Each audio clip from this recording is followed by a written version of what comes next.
Obsessed with Love Story on Hulu with Carolyn Bessett, John F. Kennedy, their love story. This is an article in Star Magazine. 3 decades it's been since their tragic death, and the beginning of the article just talks about their lives, which we know.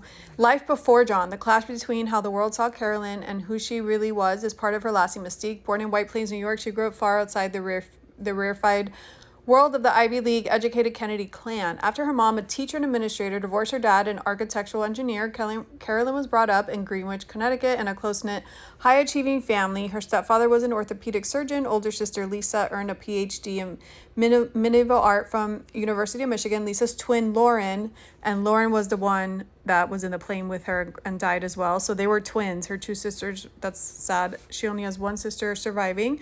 At Boston University, where Carolyn studied elementary education, her beauty could overshadow her ambition with reports, blah, blah, blah. Okay.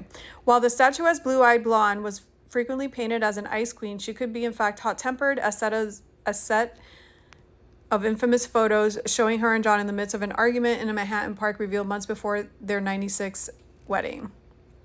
1996.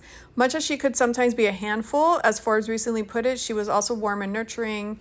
Former Real Housewives star Carol Radziwill, who was wed to John's best friend and cousin Anthony Radziwill, has said Carolyn, who insisted on accompanying her to her late husband's cancer treatments, Anthony died the same summer as John, was someone who always hugged people tight as if she might never see you again. Carol told author Elizabeth Beller, whose book Once Upon a Time, The Captivating Life of Carol Bessett Kennedy inspired the Love Story TV series. That Carolyn had such energy and was so authentic. She was one of those people who adds energy to a room. Carolyn was a lot of fun, but she could also quickly go deep. Rules of attraction. Her lust for fun, however, wasn't what initially drew John to her. Much like her mother, Jackie, Carolyn knew her worth and what was attractive to men and how to leave them wanting more. Carolyn's friend Robbie said in 2024's JFK Jr., an intimate oral biography co-authored by John's former assistant, Rosemary Terenzio, was a force of nature who intrigued John more than anyone he'd ever met.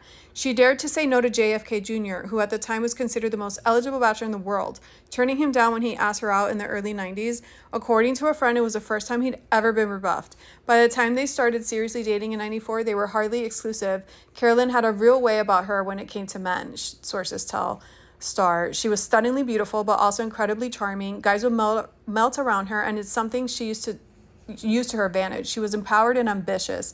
In 92, when John was pursuing Carolyn but was still involved with actress Daryl Hannah, 65 now, he received a letter from an unnamed friend warning him Carolyn was a user, a partier, that she was out for fame and fortune, Bella wrote. He confronted Carolyn at a restaurant, causing a scene. Days later, he tried to call her and call, Bella wrote. Carolyn reportedly didn't return his calls for a year, and in the meantime, began seeing Calvin Klein model turned Baywatch actor Michael Bergen, 56 now, fueling John's jealousy. She refused to give Michael up once they reconnected, much like he'd previously done with Daryl and another ex-model, Julie Baker.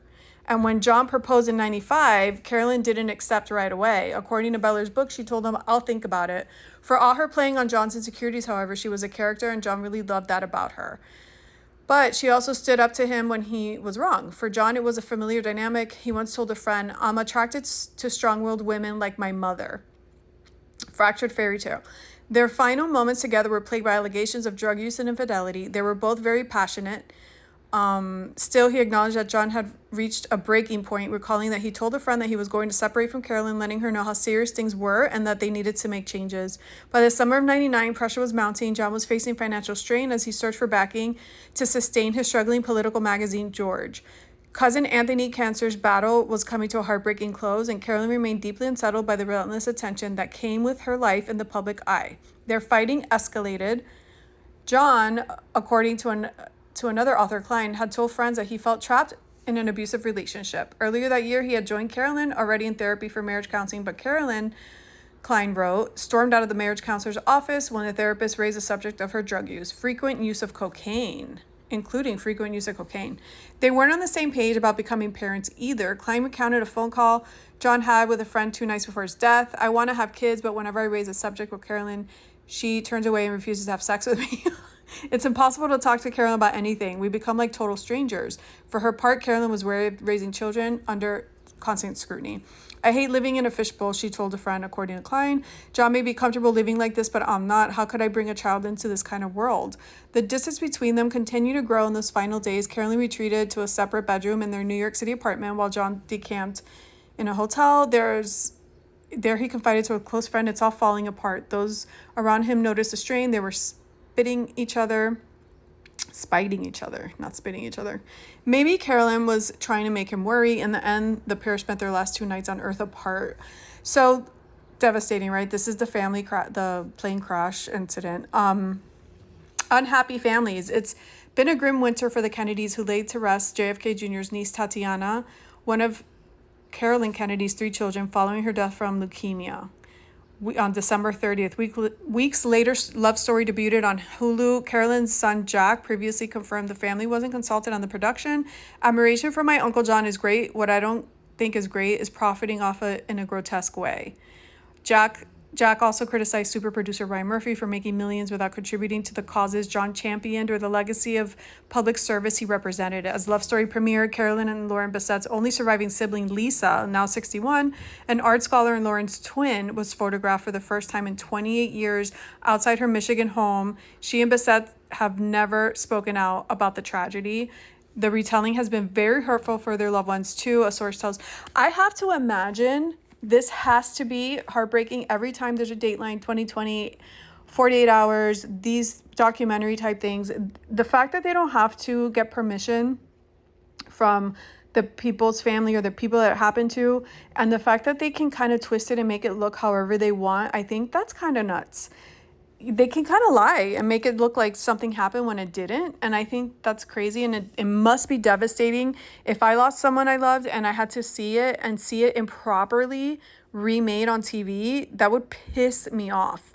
Especially if it's a parent, a child, like someone really close to you. I can't imagine her mother, her mother's passed, Carolyn's mother's passed, but now her sister has to watch it. And then his family has to watch it and be pissed if it's told incorrectly too. That's kind of crazy, the laws of the world. I do think it's interesting when they didn't show it the same, which that's another pet peeve of mine. When if you're going to do a documentary based on a true story, whatever, it should be fully based on the true story for the most part. I know there's going to be some stuff, but the fact that they showed it, that they weren't at a restaurant when he told her about the letter he got about her ways, and then they didn't talk for a year. They didn't make it seem like that in the show. They should have put 1 year pass or something. So that's a long time. So they definitely had an up and down for years before they got together. Who knows? Were they really that toxic? These are just people talking. So who knows? Because maybe there's a little bit of truth. Maybe there's no truth. Maybe there's a lot of truth. But yeah, who knows how toxic they actually were. And if they were actually on the outs and, ready for separation towards the end.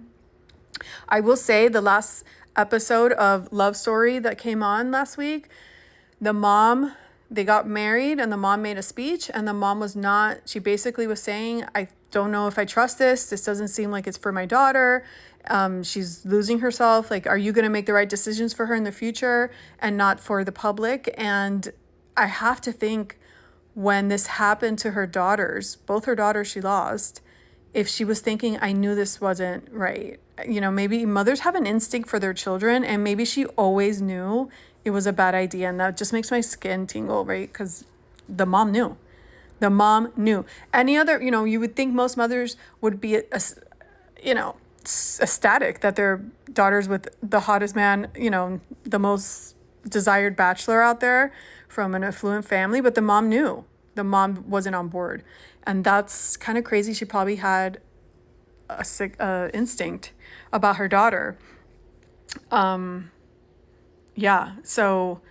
and the fact that when she did go back with him, she wouldn't let go of her boy toy. That's funny too, that she gave him back the same medicine. Also, they said the Bessetts, they sued the Kennedy estate for $15 million they might have got because of the fact that he wasn't a skilled pilot, and he basically took the lives of her 2 daughters. And they're saying that that's why they've never spoken out, because maybe they signed an NDA. They probably wouldn't have spoken out anyways because they didn't seem like that kind of family, but that's what the rumor